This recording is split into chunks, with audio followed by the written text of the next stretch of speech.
Trump breaking news. Trump said liberals and Marxists are voting for Nikki Haley. According to Trump, liberals and Marxists are backing Nikki Haley, a Republican candidate for president, at a rally in South Carolina on Wednesday night.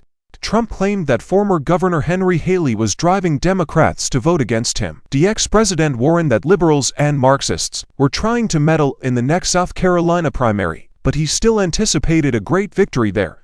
On February 24th, Trump will square off against Haley in South Carolina. Haley is the ex-president's lone major opponent for the Republican presidential nomination. Trump has made multiple attempts to portray Haley, the U.S. ambassador to the UN whom he selected while in office, as a bird brain who is collaborating with Democrats to undermine his 2024 campaign. Even if Marxists probably aren't rooting for Haley as their presidential candidate, the former South Carolina governor might still receive Democratic support.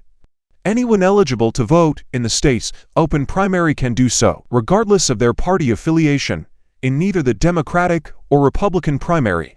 On Wednesday, Trump assured his supporters that they will achieve a monumental triumph in South Carolina. "Everything is looking great, and I'm confident that we will win big. Actually, many are wondering, why is she squandering her time? And I feel the same way." He went on to say that Nikki Haley is trying to get Democrats to the polls, so rally all the patriots you know to vote for our campaign, so that liberals and Marxists can interfere in your primary, which they really shouldn't be able to. Rest assured, it will be finished in no time at all. Trump continued by claiming that Haley's leftist leanings were due to her Democrat donors. He dismissed Haley's presidential campaign as little more than going after the Republican Party, and rejected the idea that she could ever be his vice presidential candidate. On Wednesday night, Newsweek emailed a Haley campaign to get a statement after Trump made fun of her husband's decision to not campaign while serving as a staff officer in the South Carolina Army National Guard in Africa. Haley recently took the offensive against the former president. "You have no idea what Michael is doing defending our country," Haley posted on X, previously Twitter. "No one should be commander-in-chief if they consistently disregard the sacrifices made by military families."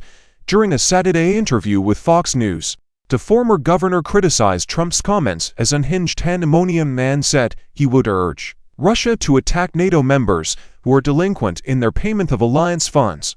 The former governor had harsher words for Trump, adding, "That only makes Joe Biden sound sane." Haley said, "The more evidence you find of Donald Trump making Joe Biden appear reasonable, the more evidence there is that Trump will not be able to defeat Joe Biden.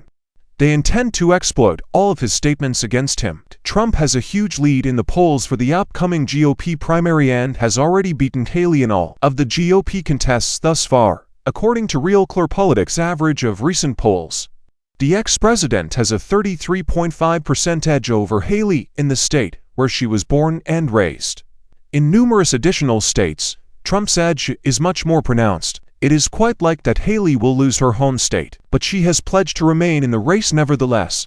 In a recent interview with Fox News, she insisted that she did not had to win the primary, despite the long odds.